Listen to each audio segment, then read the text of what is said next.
ඒ building හදන්න විකල්ප ක්‍රම තිබුණා. ඒක ඉතින් ඔය කියන ටයිකෝඩ් දාගත්තු බුද්ධිමතුන් ඉන්නවා නම් ඒව හරියට සැලසුම් කරගන්න ඕන. ප්‍රෝපනේ ජේරාජ් ජමිතුමා ඒ කාලේ කරපු ඒවා දැන් මේ අවුරුදු 30 ගානකට ඉස්සෙල්ලා ලස්සනට වැවිලා තියෙනවා. ලස්සන හේවණක්, ලස්සන පරිසරයක්. මේ පරිසරය නිකන් නාස්ති කරලා දාලා තියෙනවා. මොන ජාතිය සැලසුම් කරපු අයද කියන්න දන්නේ නැහැ. මේ රට විනාශ කරන්න කරපු සැලසුමක් තමයි මේක. මේවා මෙහෙමම තියෙද්දි පිටිපස්සෙන් ලස්සන මේ බිල්ඩින් ඉවත් කරලා ලස්සනට හදන්න තිබුණා තට්ටු ගානකට.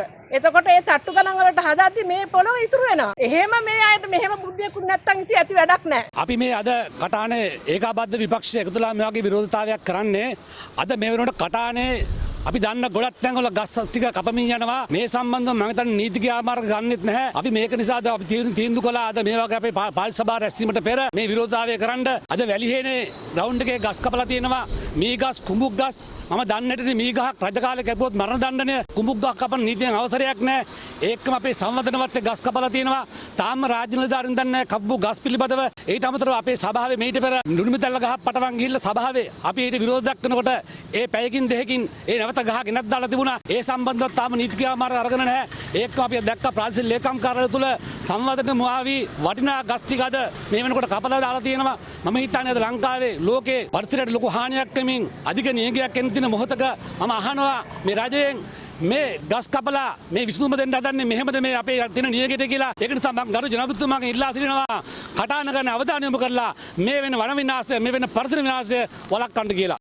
මේකද සිස්ටම් චේන්ජ් එක කියන්නේ මේ ආණ්ඩුවේ ප්‍රාදේශීය ලේකම්තුමිය එනවා පොඩි පැලයක් හිටවනවා ඊළඟට ඒ ප්‍රදේශයේ දේශපාලන අධිකාරිය එනවා. දේශපාලන අධිකාරිය ඇවිල්ලා ඒ සියලුම ගස් ටික කපලා තමන්ගේ හෙන්චයියෝ ගෙන්නලා ඒක පටවගෙන ගිහිල්ලා මෝලට දෙනවා. මේකද ජනාධිපතිතුමාගේ සිස්ටම් චේන්ජ් එක.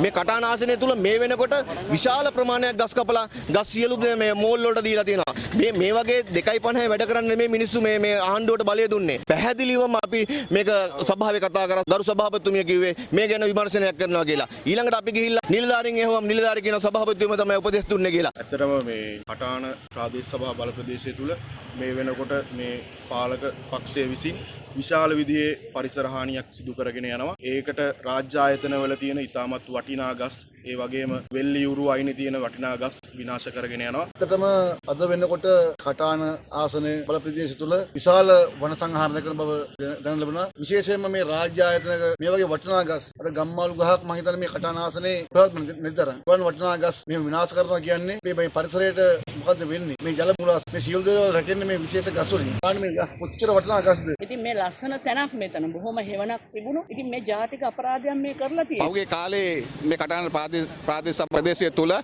වගේම කටාන ආසනය තුල වටිනා කියන ගස් අහිමි වෙගෙන යනවා. අපි දන්න ආකාරයට කිසිම නීත්‍යානුකූල අවසරයෙන් තොරව විශේෂයෙන් කුඹුක් ගස්, මී ගස් පරිසරයට හිතකාමී විශේෂයෙන් මනුෂ්‍ය ජීවිතයට මිනිස්සුන්ට ඔක්සිජන් ලබා දෙන ගස් වර්ග එක්තරා පිරිසක් විසින් ගස් කපා ඉවත් කරනවා කිසිම නීත්‍යානුකූල පදනමක් නැතුව අධිවේගී මාර්ග ඉදිකරනට පටුගත ගහක් අල්ලගෙන හයිවේ මාර්ගයේ කාලයක් තිස්සේ ආපස්සට ඇදලා දැම්මා. දේවානි එන්න මේ කටාන ආසනයට ඇවිල්ලා බලන්න.